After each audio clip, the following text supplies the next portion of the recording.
Listen to me. They are not ignoring you. They are not doubting you. They are afraid of you. And the moment you understand why, everything changes. I need you locked in, because this message is not comfortable, but it is transformational. They are afraid of you because your potential disrupts the comfort they've built their entire identity around. Comfort is seductive. It tells people they've done enough, that growth can wait, that tomorrow is guaranteed. And then you show up. Not loud, not begging for attention, just committed, focused, unwilling to settle. Your presence alone exposes the truth they've been running from. They chose ease over excellence. That realization is painful because it forces them to confront the gap between who they are and who they once promised themselves they would become. Your work ethic is confronting, even when you say nothing at all. Every early morning, every late night, every sacrifice you make becomes a silent accusation to those who refuse to do the same. You don't have to call them out. Your consistency does it for you. They see your discipline, and suddenly their excuses don't sound as convincing anymore. The stories they tell themselves about being too busy, too tired, or too unlucky start to crumble when you keep showing up day after day, regardless of conditions. They are uncomfortable because you represent proof. Proof that it was always possible. Proof that the dream didn't die, it was abandoned. And that truth is unbearable for someone who has spent years justifying why they stopped trying. It's easier to question your methods than to question their own choices.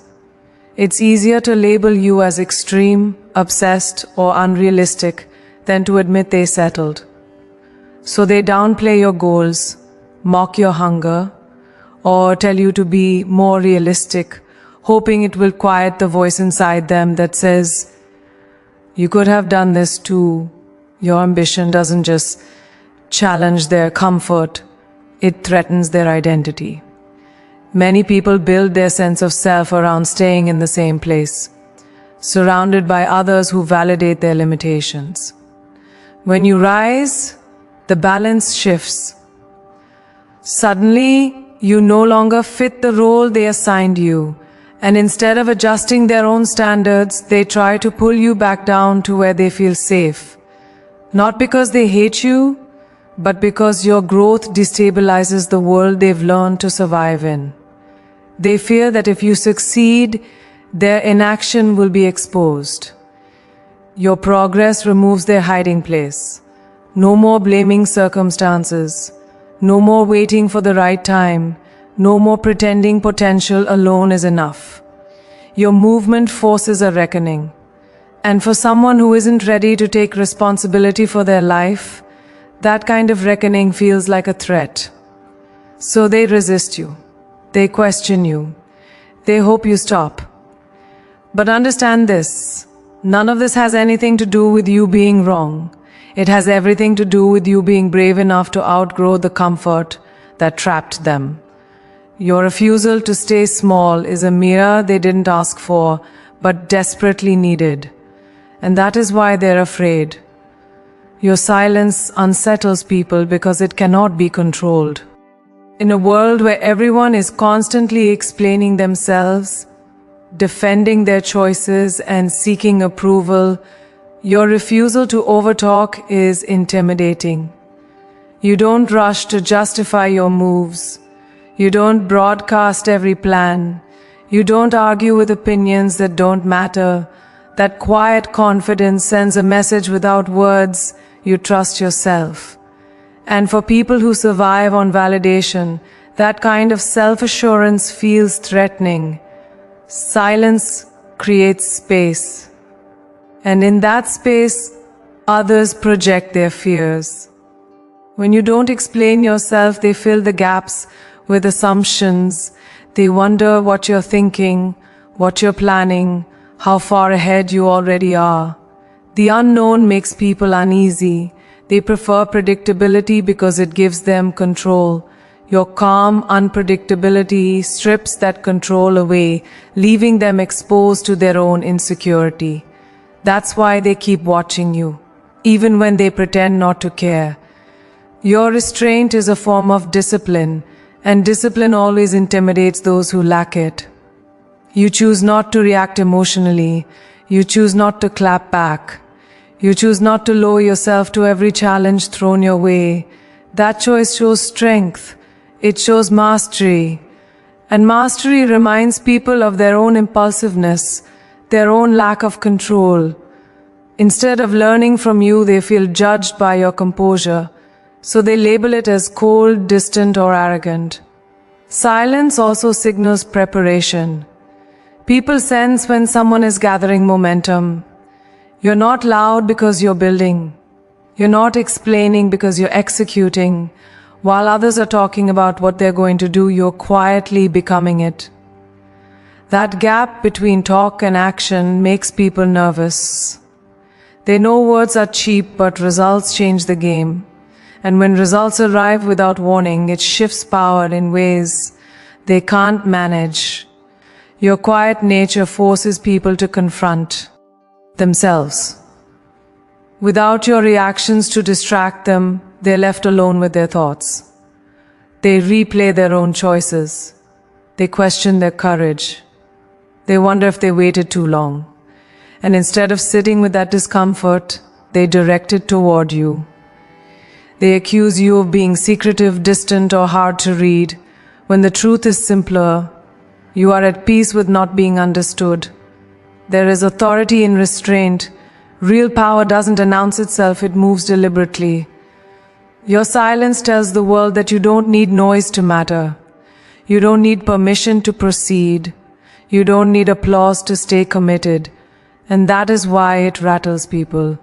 Because deep down, they know that when someone is quiet and focused, something unstoppable is being built beneath the surface.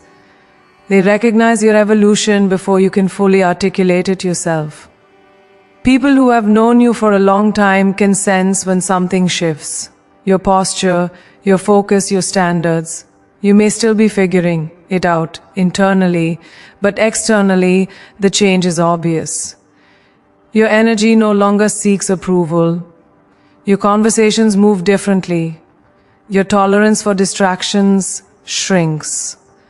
That subtle transformation alerts them that you are no longer available for the version of you they once understood.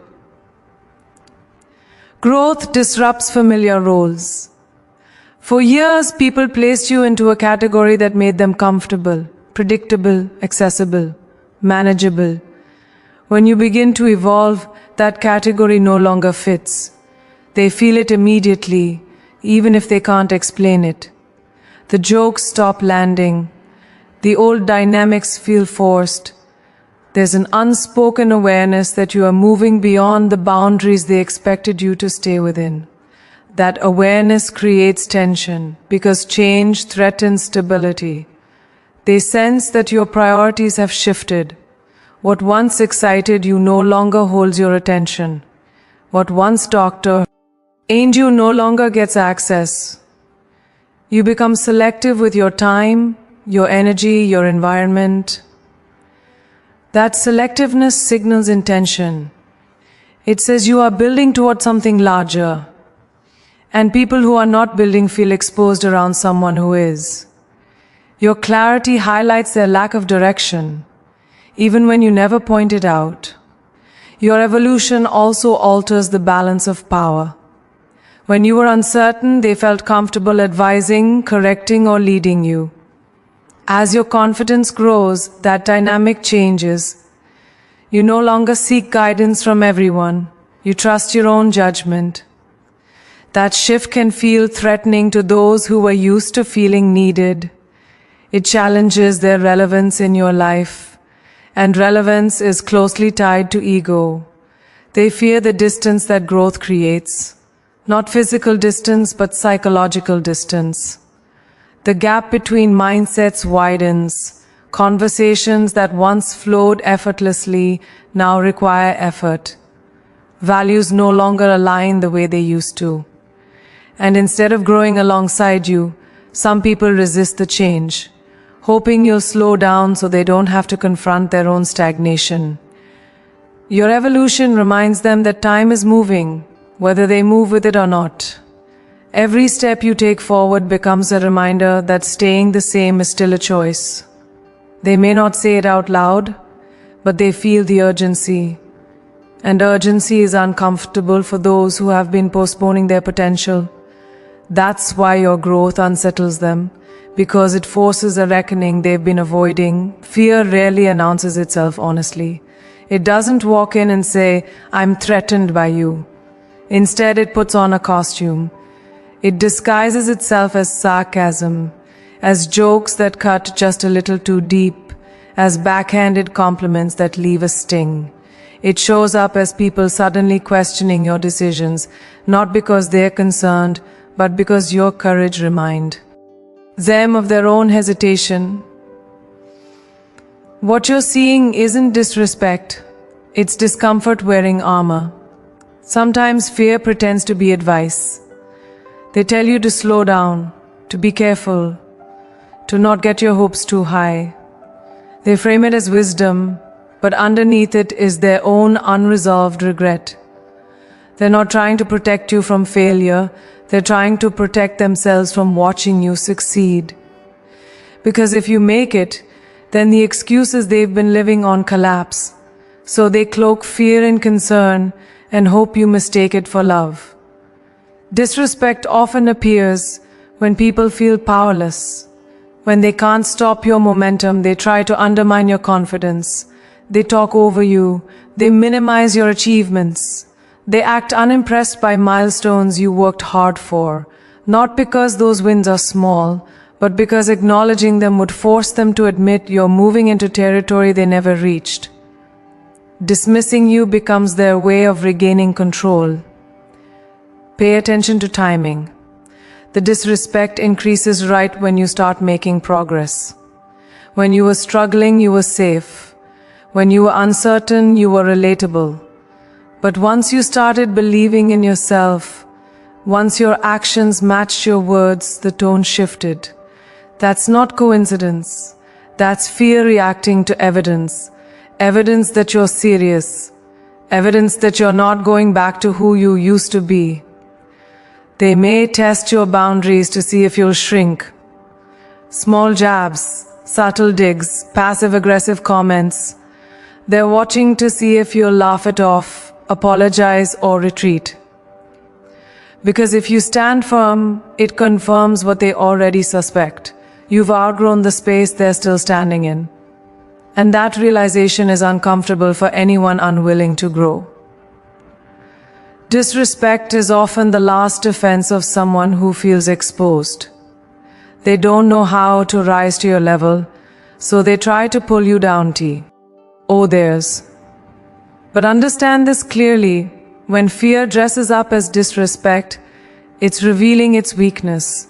It means your presence has impact. It means your growth is visible. And it means you're closer to something real than they are ready to admit. They will try to convince you that shrinking is maturity, that dimming your fire is wisdom, that ambition should be softened, diluted, made more reasonable so it doesn't make other people uncomfortable. Listen closely. This is one of the most dangerous lies ever sold. Because the moment you start shrinking to fit someone else's comfort, you begin abandoning yourself. You start editing your dreams, lowering your standards, negotiating with your own potential. And every time you do that, you teach the world how to treat you. You teach them that your purpose is optional, that your calling is flexible, that your fire can be turned down on command. That is not humility, that is self-betrayal. You were never meant to be palatable to everyone. Greatness has never been convenient. History doesn't celebrate the people who played it safe, who waited for permission, who made sure everyone else felt okay before they moved forward. The path you're on was never designed to be crowded. So when people ask you to tone it down, what they're really asking is for you to abandon the very traits that make you powerful. They want the version of you that doesn't challenge them, doesn't raise the standard, doesn't force them to confront their own limits. But that version of you is not the real one. And deep down you know it. There is a cost to shrinking that no one talks about. It doesn't just slow your progress, it erodes your self-respect. You start waking up feeling disconnected, frustrated, restless, without knowing why. That's your soul pushing back. That's the part of you that knows you're meant for more, demanding to be heard. When you ignore that voice long enough, you don't become peaceful. You become resentful. You begin to resent the people you shrank for, even if they never asked you to directly. Because on some level you know the truth, you chose comfort over calling. You don't owe anyone an explanation for your hunger. You don't need to justify why you want more, why you refuse to settle, why average feels unbearable to you. Some people are wired to survive. Others are wired to build, to lead, to stretch beyond what's familiar. That wiring isn't arrogance, it's responsibility. If you've been given vision, drive, and capacity, then shrinking isn't kindness, it's waste. And wasting what you've been given doesn't protect anyone, it just delays the impact you were meant to have. People who benefit from you staying small will always label your growth as selfish. They'll say you've changed, that you're different, that you're no longer accessible. And they'll be right, you have changed. You've changed because growth demands it. You've changed because evolution requires separation from old limits. You've changed because staying the same was costing you your future. That doesn't make you cold, it makes you conscious. And consciousness is threatening to people who are still asleep in their routines. There will be moments when shrinking feels tempting, when the pressure gets heavy, when being less would be easier, when standing out feels exhausting. In those moments, remember this: the discomfort you feel from being seen is temporary, but the regret of not becoming who you were capable of lasts forever. You are not born to negotiate with fear or to apologize for your light. You were built to expand, to stretch, to take up space in rooms that once felt too big for you. And the world doesn't need another person who learned how to disappear. It needs someone brave enough to remain fully visible. Their fear is in formation, not an obstacle, data. When people react to your movement with tension, resistance, or doubt, they're revealing something valuable. You've crossed a threshold. You are no longer harmless. You are no longer background noise. Something about your direction signals momentum, and momentum unsettles anyone standing still. Instead of absorbing their fears, criticism, learn to read it as confirmation that you're advancing into territory that demands respect. Every time they question your choices, that's fuel. Every raised eyebrow, every whisper, every subtle attempt to slow you down carries energy, and energy can be redirected. Weak focus wastes it by arguing back. Strong focus converts it into drive. You don't need their approval to proceed. You need their resistance to sharpen your clarity. Opposition forces precision. It strengthens your resolve. It strips away indecision and replaces it with commitment. Fear from others often intensifies right before breakthroughs. That's not coincidence. People sense when someone is about to step into alignment with their ability. They feel it before results are visible. That anticipation triggers discomfort because success changes dynamics. It removes excuses. It rewrites narratives. When you recognize that pattern, you stop panicking when resistance appears. You stop second-guessing yourself. You lean in harder.